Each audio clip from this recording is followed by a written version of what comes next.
I'm starting this by saying I'm the average male height, 5'9", and that's just the average.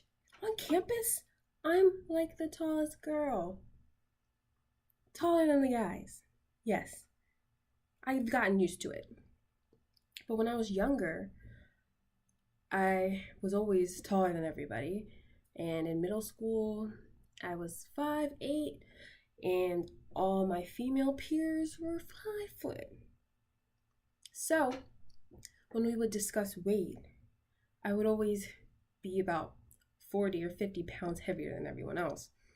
And that made me kind of uncomfortable. So, in order to try and fit in with everyone else, I dieted. Just imagine a 12-year-old girl dieting. It doesn't make sense. I'm still growing, I need the food. And through that time period, my self-esteem actually got worse. And I was very unhappy with my life because being thin didn't bring me the happiness that I thought it would bring, or the sense of belonging that I thought it would bring.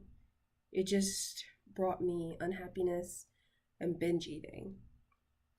The thing is, my story is like a lot of girls my age. When we are growing up and we're going through adolescence, we want to fit in. We want to be pretty and popular. But you shouldn't risk your health just to be thin. And I know a lot of adolescent girls, especially now, are going through trying to fit in.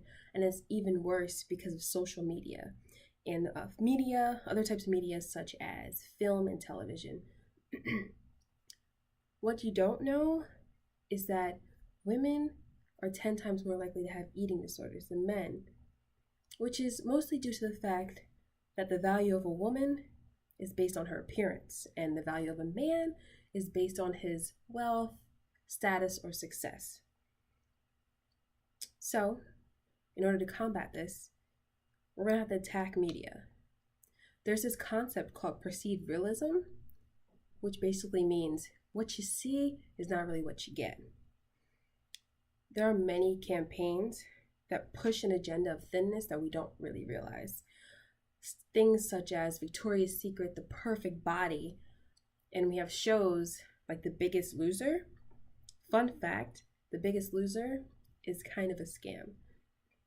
They make the weight loss seem like it happens over the course of the show being aired, which is 4 months, but these contestants actually lose weight over the course of a year. It's just something that we don't know.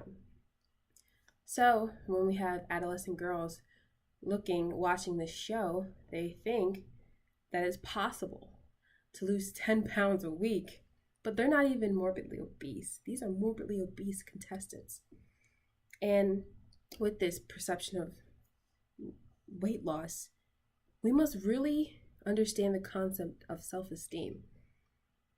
It's incredibly important, especially when we're growing.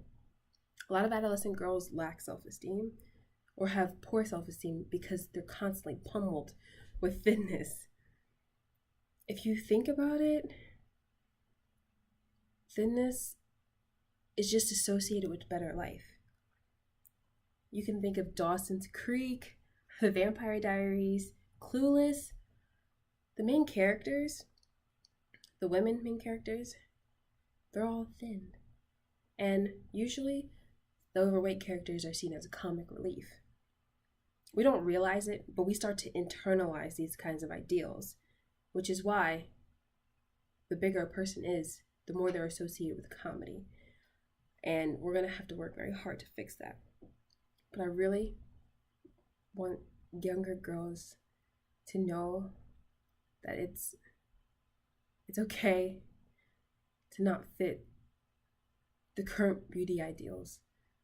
And I know it's really hard, especially when you want to fit in.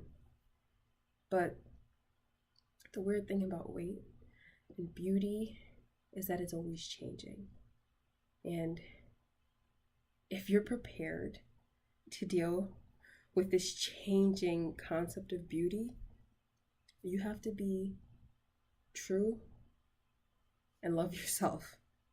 And there's no other way to fight against perceived realism beside that.